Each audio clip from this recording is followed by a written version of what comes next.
I never earn more money than just to pay my bills. So I could never save anything. It's only when Allah helped me and my books were written, all of these books.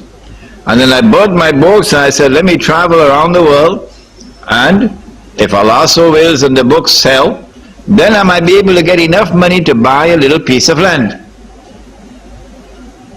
Allah has helped me, and I now have the money to buy the land. Okay?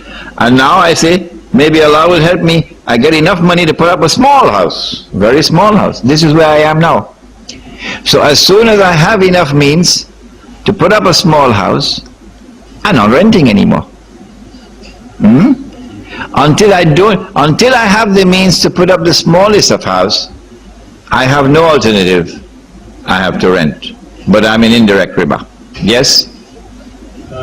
Why do I have anything to do with the owner? He's paying riba, I've got nothing to do. When Judgment Day, I'm not going to judge for what he does. I just want to pay rent. Yeah, the owner has entered into direct riba. So the owner will have to answer for that contract with the bank. Okay? But I must not close my eyes to the fact that I am not paying the market rental value. If the economy was not based on riba, the rent that I would be paying would be maybe $600 or $700 a month.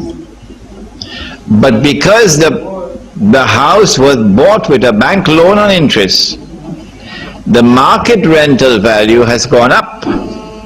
You see?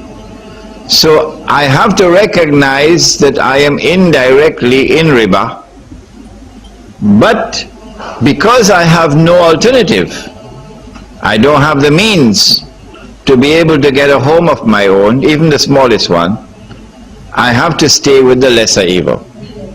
But as soon as I get the smallest home, I get out of even the lesser evil and I have no riba. Yes. The question is,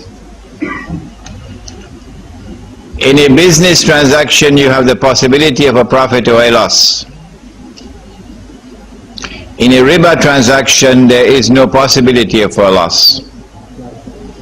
What I could have done was to say, not only is the bank immunized from loss, but the bank also minimizes to the minimum extent possible the possibility of a loss.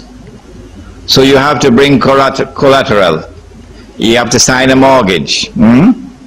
So that in the event that you default on your contract with the bank can seize your property, seize whatever has been mortgaged, and ensure that the bank does not suffer loss. In fact, when the bank takes your house, they usually sell it with a sweetheart deal.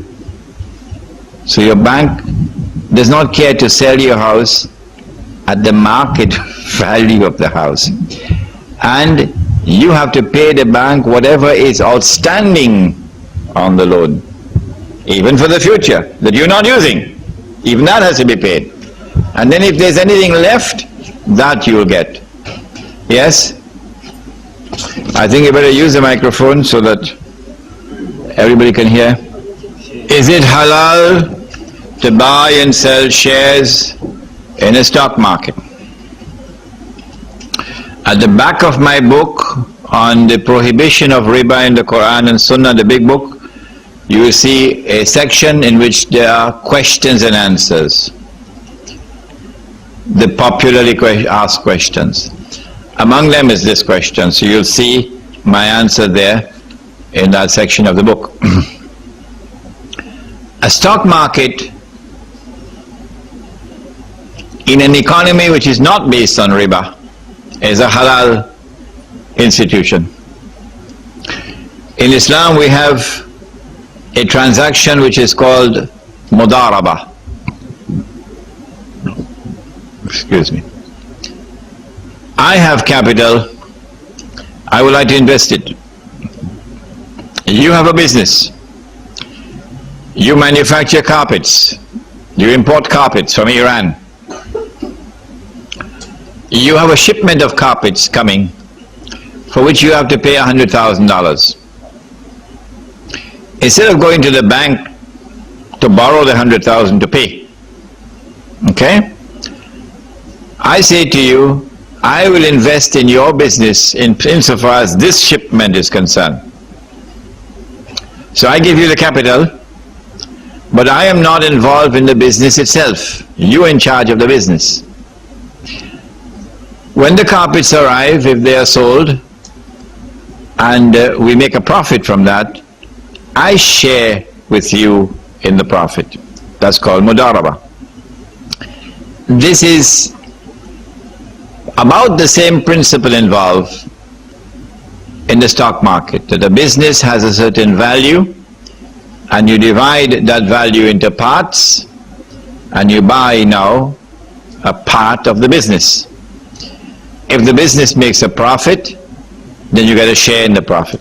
The business suffers a loss, you share in the loss. By investing, by buying shares in this company, you are not yourself involved in running the company.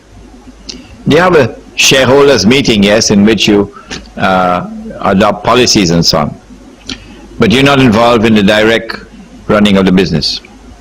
But when the stock market is not operating free from riba or free from haram, then we have problems. I'm buying shares in Microsoft, and Microsoft is producing computers and software and so on, and we said, but there's nothing haram in this.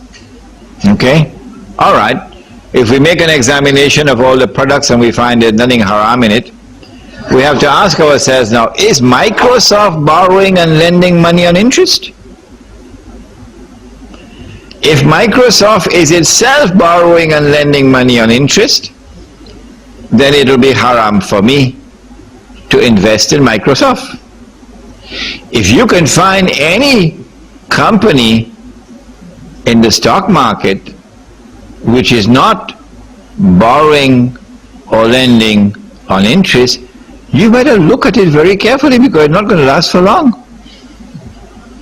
Oh no, you're not supposed to exist. They will destroy you as soon as they know that you are a company not borrowing and lending on interest.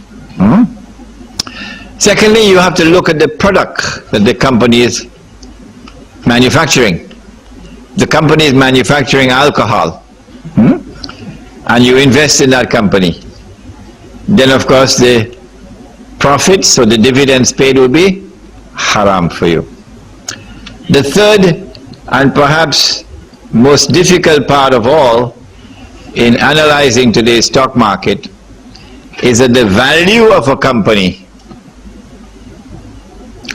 and therefore the value of its shares, is subject to speculative attacks.